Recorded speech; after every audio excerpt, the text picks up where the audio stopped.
Welcome back, ladies and gentlemen, to Understable Discourse, your go-to place for the best disc golf news out there on the interwebs. And we got some fun stuff to go through today.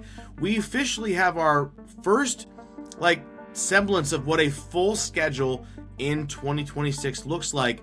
Are the pros going to be able to even handle all this? And is it a proving ground for a lot of young touring professionals who want to be able to make some money?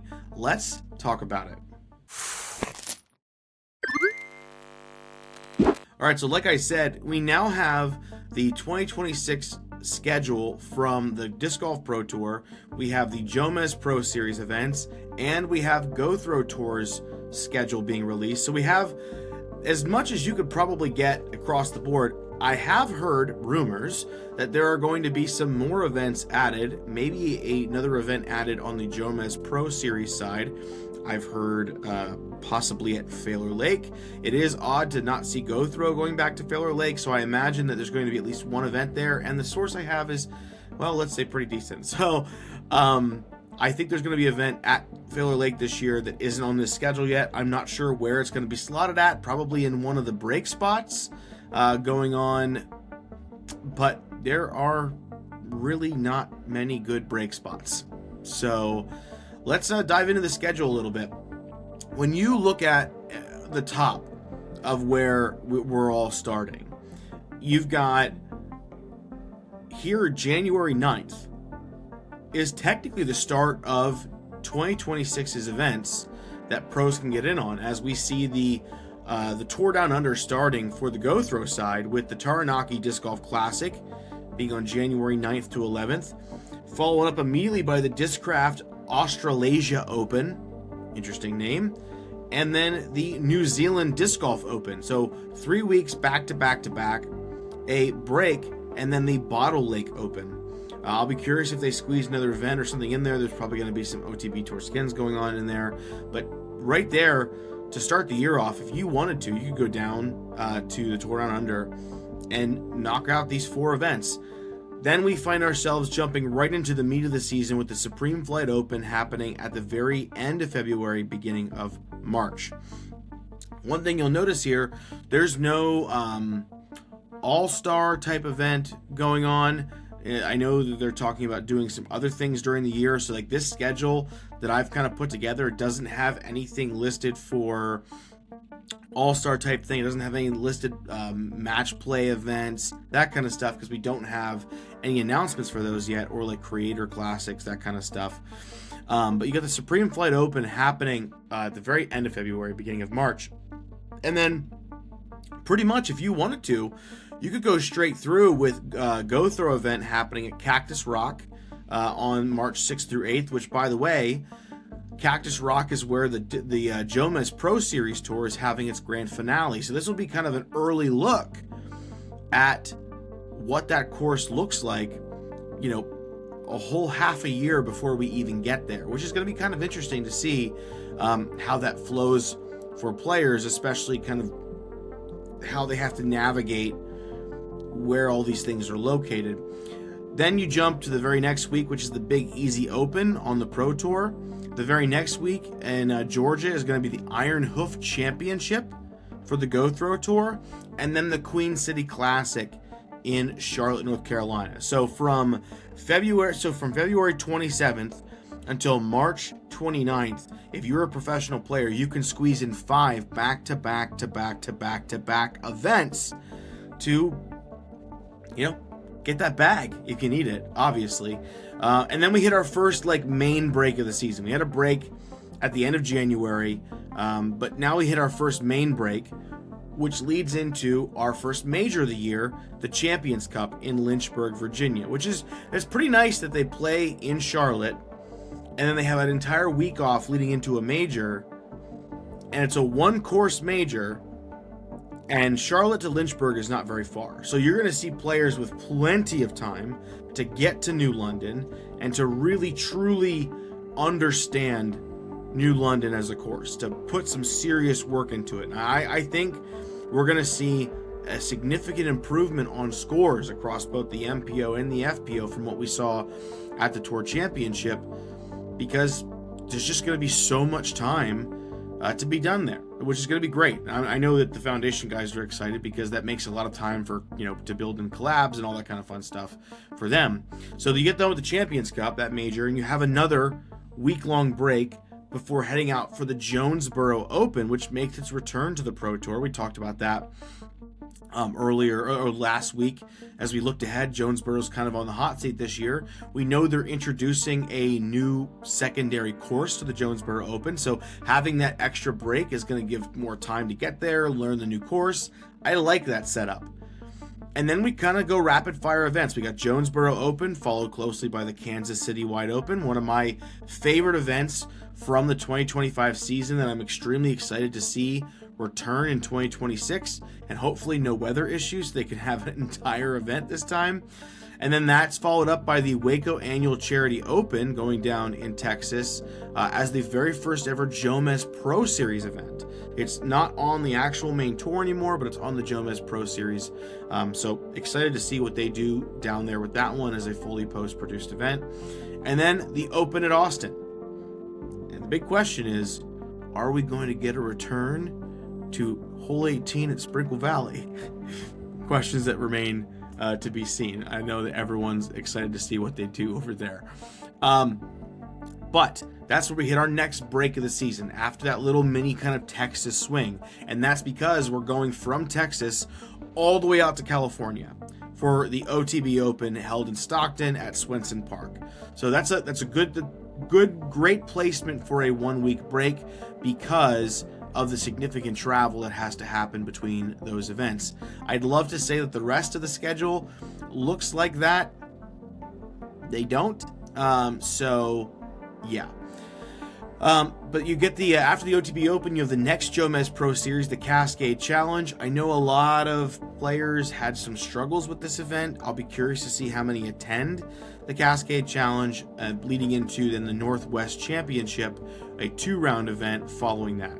So one thing that is worth bringing up here, I think the Cascade Challenge is in a tough spot because not only are a number of pros not super in favor, I think, of the way it played last year, you also have to deal with the fact that with the Open at Austin, OTB, and Northwest, you are literally going DGPT plus event, week off, DGPT plus event, week off, DGPT plus event. So that's 3 4-round plus events back to back to back with weeks in between them. The Cascade Challenge might be a very easy event for a lot of players to kind of just skip over on their schedule because they want the extra time to prepare themselves for the combination of Milo McIver and Glendoveer East. So Cascade's in a tough spot. I think that might be, looking at this schedule, outside of a couple European events, I think Cascade is probably on my mind as maybe the weakest field we're going to see all year long.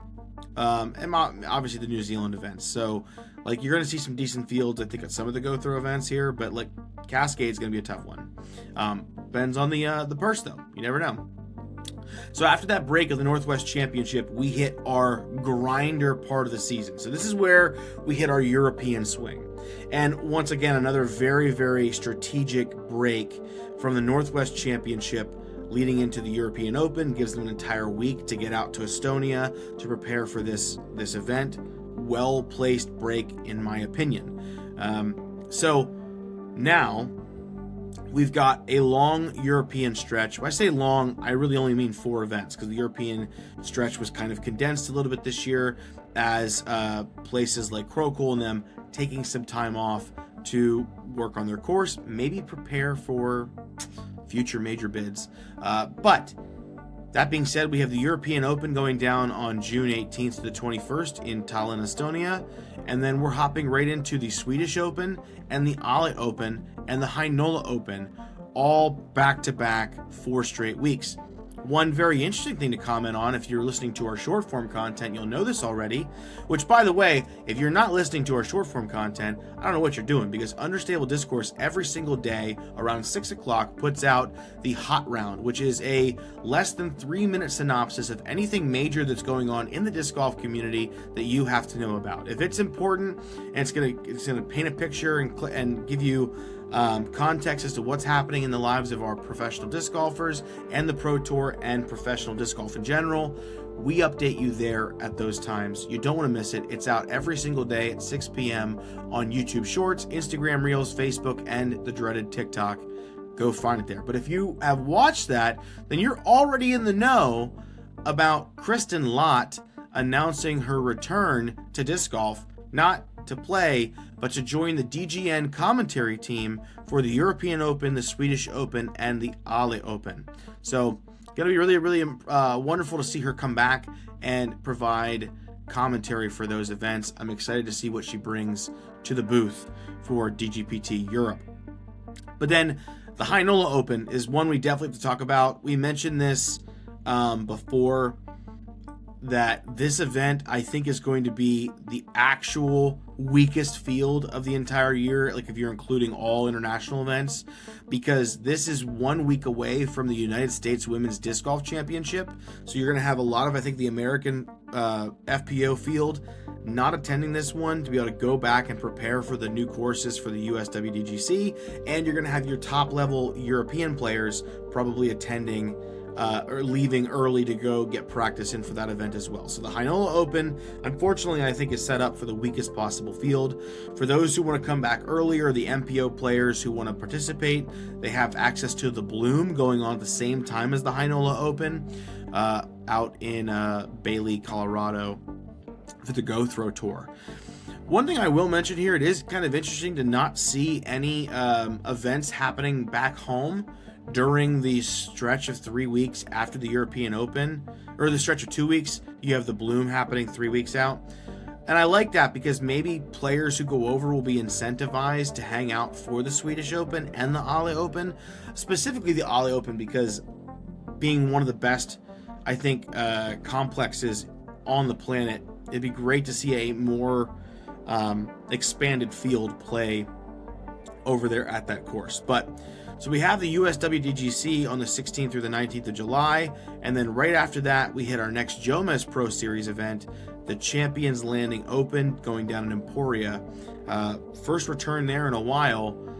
I think we're going to have some players who are really interested in playing that one. A lot of players, there's a number who really enjoyed the bomber aspect of Emporia, and I think we're going to see a nice return to that field, or to that event with a decent sized field. Following that, you have the Ledgestone Open, of course, the Discmania Challenge, and then the first doubles ever event, the Preserve Championship. But I think, if you're a player on the Pro Tour, you kind of look at the stretch here. Like, let's say you're a top tier MPO player. You stay over there through the Ale Open. You can kind of come back home. You can either choose to play Heinola, or you can come back home. And if you're not interested in playing in the Bloom for the Go Throw Tour, you can have off basically from July 6th all the way until July 30th. So that's the break between the Ale Open finish and the start of the Ledgestone Open. That's a nice long stretch in the middle of the season where you can go get some rest, choose what you want to do. A lot of players will probably pick up one of the events in there, most likely the Champions Landing Open, but it's a great gap for players to sort of take a break from this, very, very long schedule throughout the course of the year. But one cool, fun note I like a lot here is the inclusion of the Preserve right before Worlds, because I think it's a great event for players to sort of let their hair down a little bit and have some fun at. It's still going to be very competitive. If you want to go watch a very interesting interview, go check out Tour Life last night, where we sat down and talked to Simon Lizotte and Kayla Viska, the brainchildren behind the doubles event. And it's very exciting what we're going to see out of there. We had a couple power couple teams revealed last night. I don't want to spoil that for you. Go over there and check it out. It's a really good time with those guys. And we also talked about like the future of disc golf and course design. It's a really, really fun podcast. Listen, so go check that out. But I like that inclusion there. Then you have a week break, and then you have Pro Worlds going down at Toboggan and I believe it's Black Locust courses. So that should be a good time. I love that they're putting a break in there. It makes total sense. You get done with Worlds, and boom, you head right over to Idlewild. Very typical there. And then you have another Go Throw Tour event. This is going to be a tough one I think for some people to attend, we didn't see a lot of great attendance at the Go Throw Tour Championship last season. But this one's going down in my neck of the woods in Percy, Pennsylvania at AGA Farms. Super excited to see them coming there. I'll probably be out there trying to do some kind of media something or other. But then you have your GMC, your MVP, typical playoffs. You have a break, USDGC, DGPT Championship, and then followed by, with a couple week break there, the Jomez Pro finale at Cactus Rock. And that kind of caps off the season, not counting anything like match play. I did notice a very strategic placement there where you've got the DGPT Championship from October 15th to the 18th, and then you have a break all the way until November 6th through 8th at the for the Cactus Rock Jomez Pro finale. I feel like something is going to be inserted in there.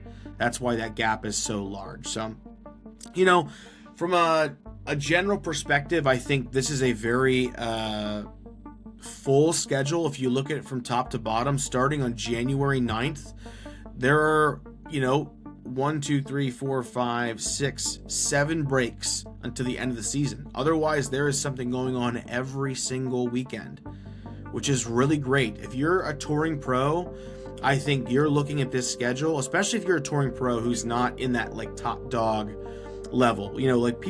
Paul Macbeth doesn't have to play every event. Ricky Wysocki probably doesn't have to play every event. Simon, not every event. But there are a lot of players who are in that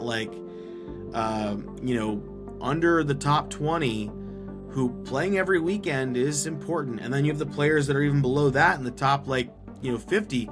Playing every weekend is essential. So to see so many events on the schedule between Go Throw, Jomez Pro, and the Disc Golf Pro Tour, I think you're licking your lips and you're getting really excited here. You're licking your chops, licking your lips, whatever. You're getting really excited about the number of events there, and you're kind of hoping that the purse at these events is going to be legitimate, because that'll be the big question mark: is are we going to see legitimate purses at the Go Throw events? What are we going to see at the Jomez Pro events?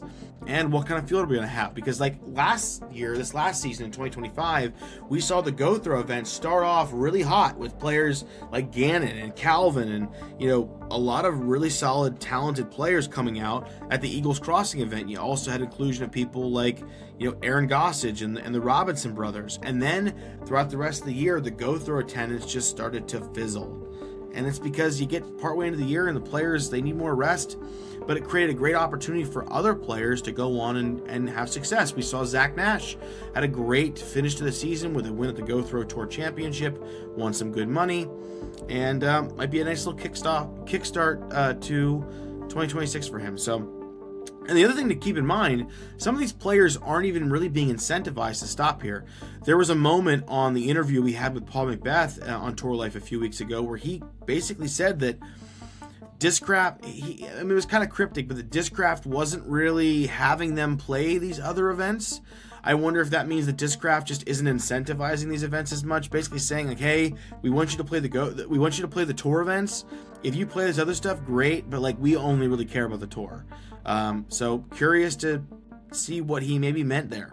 It'd be hard to go 3 straight weeks and one of them just being a Jomez event, which I think they'll be fun, but that's not really what Discraft is having us play right now. But that's part of the game nowadays. How these touring pros are going to adapt to stay on tour. Is it attending lots of events? Is it getting on Whatnot throughout the year to sell all their discs off? I think we're about to see a serious evolution in professional disc golf and what it means to keep yourself afloat and viable on the tour. I'm excited for it. There's plenty of events to cover and a lot for us to talk about week in and week out here on Understable Discourse. But that's been it for me today. Thank you so much for your time. What do you think? Are you looking at a schedule like this that is jam-packed and thinking, oh my word, I'm so excited?